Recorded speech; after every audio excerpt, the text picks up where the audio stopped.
So basically we see a few of the people that we're going to be hearing from through the other video presentations, because as we're going across Canada, and the goal of this tour is to stop in as many cities as possible, get input and consultation from panelists, but also the public, and get as many ideas as possible in regards to resolving marijuana prohibition. Once we're done, we're going to draft a resolution, which we're going to invite Canadians to sign on to. And at the same time, we're going to put together a national council of all the different people who have assisted in putting this together, and use that to... It resolves itself because marijuana doesn't grow. We will have a time for question and answer with the public later after we've done the 4 pillars, and I would be very happy to give you a chance to speak. So I appreciate your desire to participate in the discussion, and I assure you we'll have time for everyone to get involved. But for now, and in order so we can get out of here within reasonable time, as we only have this room for a set amount of time, I'm putting forth what our Norml project is in Crossing Canada. And then with the National Council, we're going to want to lobby members of government, or whoever that government will be at the time, as it's a little hard to tell in Canada these days with the frequency of elections, and hopefully push forward some sort of legislation. So today in Calgary, we do have 5 members of the panel. I will ask them to introduce themselves then, starting over at my right, your left, the young lady. Hi, my name is Kirkman. I was an editor at Canvas Culture magazine, or was an editor at Skunk magazine, or still am. I ran a compassion club on the Sunshine Coast in BC, and I'm an activist. Nice to meet you.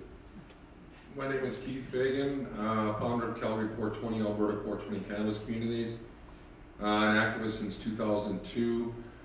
We generally do a lot of different events with private, public, whatnot. This is one of our public events. I'm definitely for anti-prohibition efforts, and prohibition has to end. I'll send you over here.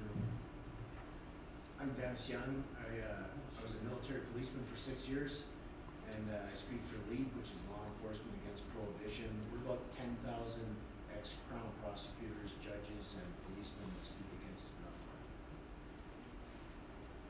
My name is Jim Hilsenteger.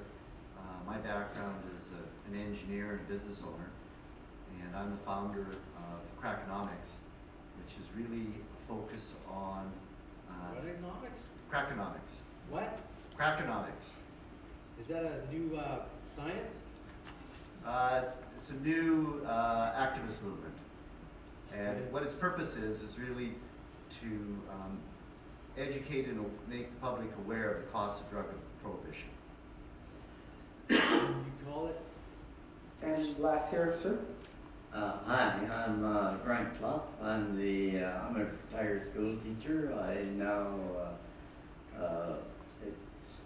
stay with education, and that is my forte. I was the founder of the CMMC, the Calgary Medicinal Marijuana. Well, it's changed from a co-op to a center, and it's now a community.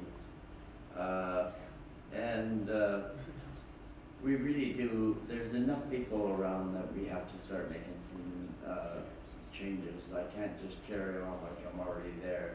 We have to actually push the right people. Thank you.